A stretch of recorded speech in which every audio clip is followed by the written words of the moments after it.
Hello everyone, my name is Rafael Steven Logan Gomez. I am here with Jayvee Ordonio, and for today we are going to teach you all about the history of policing in the United States of America. But first, let us give you an overview on the United States of America. Primarily called the United States, officially United States of America, abbreviated US or USA, by name America. It is a country in North America. It is a federal republic of 50 states, besides the 48 conterminous states that occupy the middle latitudes of the continent. The United States includes the state of Alaska at the northwestern extreme of North America, and the island state of Hawaii. In the mid-Pacific Ocean, the conterminous states are bounded on the north by Canada, on the east by the Atlantic Ocean, on the south by the Gulf of Mexico and Mexico, and on the west by the Pacific Ocean. The United States is the fourth largest country in the world in area, after Russia, Canada, and China. The national capital is Washington, which is coextensive with the District of Columbia, the federal capital region created in 1790. The United States is the world's greatest economic power, measured in terms of gross domestic product, also called as GDP.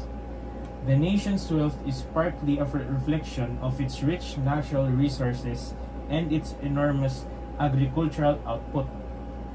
But it owes more to the country's highly developed industry. Despite its relative economic self-sufficiency in many areas, the United States is the most important single factor in world trade by virtue of the sheer size of its economy. Its exports and imports represent major proportions of the world total. The United States also impinges on the global economy as a source of and as a destination for investment capital.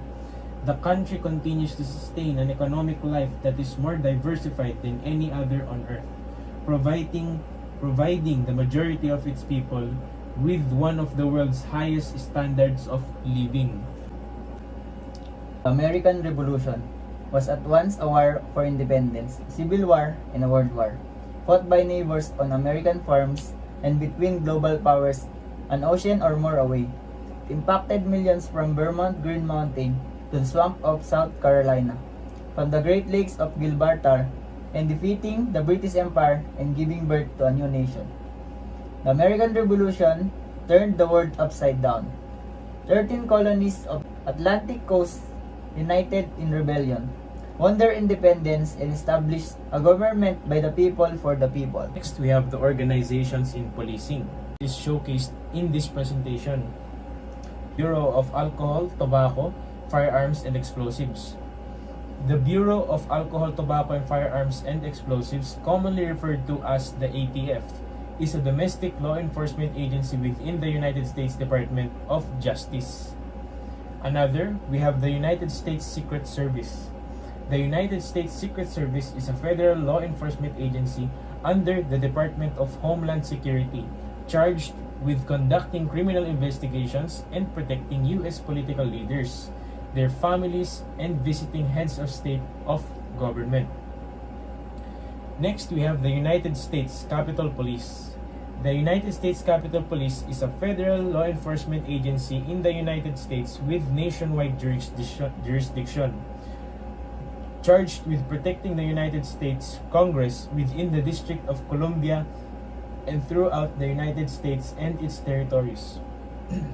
Next, we have the United States Department of Justice. The United States Department of Justice, also known as the Justice Department, is a federal executive department of the United States government tasked with the enforcement of federal law and administration of justice in the United States. It is equivalent to the Justice or Interior Ministries of other countries. Next, we have the National Association of Police Organizations. The National Association of Police Organizations represents police and law enforcement officers, police unions, and local police officer associations across the United States. It was founded on the date of 1978, or year I may say. Next, we have the National Institute of Justice. The National Institute of Justice is the research, development, and evaluation agency of the United States Department of Justice. Next, we have the Bureau of Justice. The Bureau of Justice Assistance is a component of the Office of Justice Programs within the United States Department of Justice. BJA provides leadership, assistance to local criminal justice programs that improved and reinforced the nation's criminal justice system. Next, we have the Bureau of Justice Statistics. The Bureau of Justice Statistics of the U.S. Department of Justice is the principal federal agency responsible for measuring crime, criminal victimization, criminal offenders, victims of crime, correlates of crime, and the operation of criminal and civil justice systems at the federal, state, tribal, and local levels. Next, we have the Federal Bureau of Investigation. The Federal Bureau of Investigation is the domestic intelligence and security service of the United States and its principal federal law enforcement agency.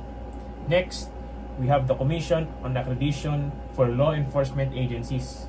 The Commission on Accreditation for Law Enforcement Agencies, INC, is a credentialing authority based in the United States whose primary mission is to accredit public safety agencies, namely law enforcement agencies, training academies, communication centers, and campus public safety agencies.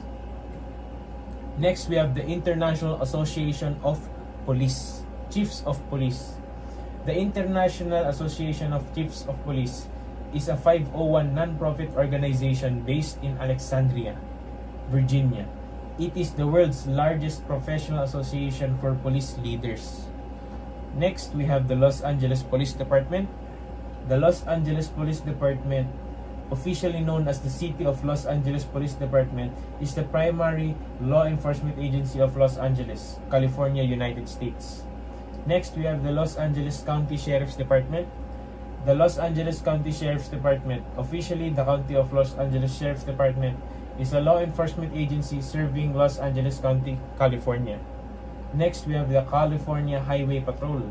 The California Highway Patrol is a state law enforcement agency of the U.S. state of California. The CHP has primary patrol jurisdiction over all California highways and roads and streets outside city limits and can exercise law enforcement powers anywhere within the state. Next, we have the Cook County Sheriff's Office. The Cook County Sheriff's Office is the principal law enforcement agency that serves Cook County, Illinois, by the Cook County Sheriff, currently Thomas Dart. Next, we have New York State Police. The New York State Police is the state police of the U.S. state of New York. It is part of the New York State Executive Department and employs over 5,000 sworn state troopers and 711 non-sworn members. Chicago Police Department. The Chicago Police Department is the primary law enforcement agency of the City of Chicago, Illinois, United States. Under the jurisdiction of the Chicago City Council, it is the second largest municipal police department in the United States, behind the New York City Police Department. Houston Police Department. The Houston Police Department is the primary law enforcement agency serving the city of Houston and some surrounding areas. Fraternal Order of Police is a fraternal organization consisting of sworn law enforcement officers in the United States. Report a membership of over 355,000 members organized in 2,100 local chapters and the National Grand Lodge.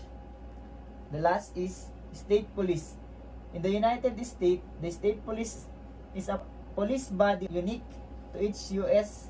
state, having statewide authority to conduct law enforcement activities and criminal investigation. Police ranks and hierarchy of United States from lowest to highest. The lowest rank of police in U.S.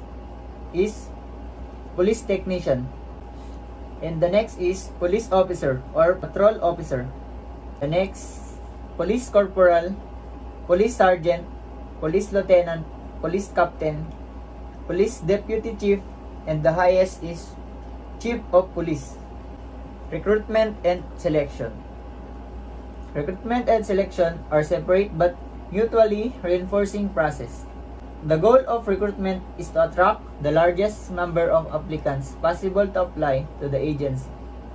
And selection, the process of weeding out unqualified candidates and identifying qualified candidates. In this context, the recruitment and selection system of police officials is an important issue because it affects their future performance as a police officer, especially their police policing skill. Perception of society. This study suggests the characteristic of U.S. recruitment and selection system of police officials. In the U.S., each police agency sets up its own recruitment and selection standard and procedures. Next, we have the uniform and selection. As you can see right here, we have a drawing of a police officer and his gears. First, we have the patrol uniform shirt and the primary duty firearm, which is the Glock 22 caliber, and we have a microphone pack for in-car video, and patrol uniform pants. Here we can see more of the uniform. These are tactical uniforms and these are for coronation uniforms. This is for guarding uniforms. There. These are the old uniforms. This is a sheriff and this is what we call a constable. There. This is the riot gear, this is the coronation gear, and this is tactical gear. Next, we have the firearms and equipment, aka the Glock 22. The Glock 22 is by far the most popular police service pistol in the United States of America. The Glock 22 fires the potent 40 SNW cartridge and holds more rounds for its size and weight than most other full-sized handguns in its class.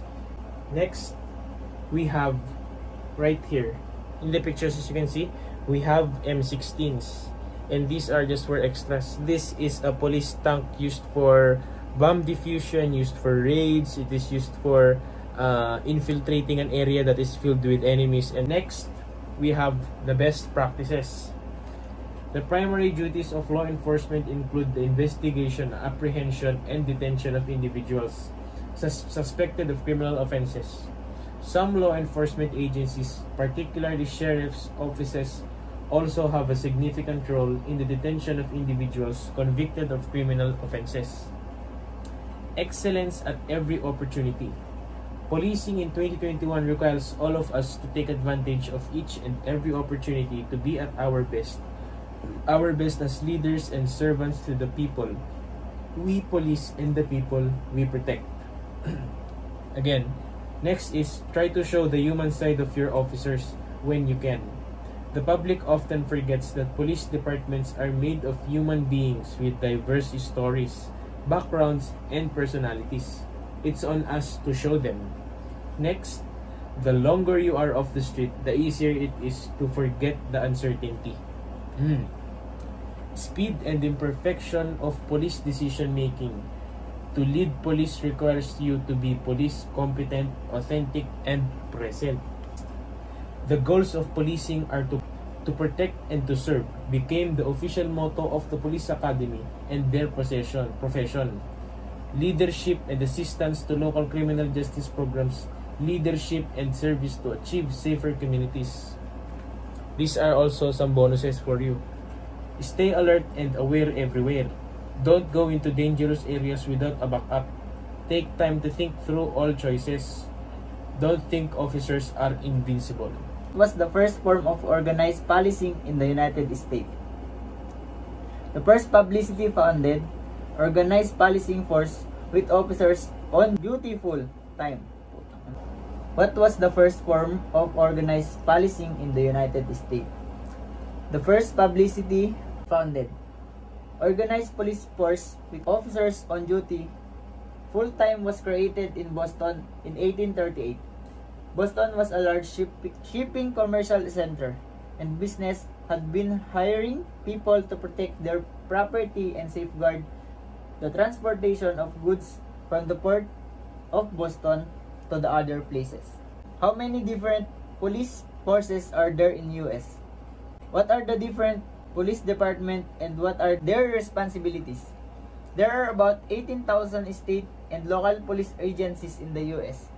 These generally fall into the following categories: state police, country sheriffs, municipal police, and special district police. The Marshal Service, the oldest federal law enforcement agency in the United States, is truly the Marshal Service. The agency was formed by the Judiciary Act of September 24, 1789. What type of police is the largest in the United States? The New York City Police Department is the largest of one of the oldest municipal police departments in the United States, with approximately 36,000 officers and 19,000 civilian employees. What is the most popular police vehicle in US? Ford Police Interceptor sedan and utility continue to be American best-selling police vehicle. Why are they called cops in America? The truth of the matter, cop is reference to police officer, actually developed from the verb usage of cop, meaning to take or seize. Cop was the first used in place of to arrest around 1844.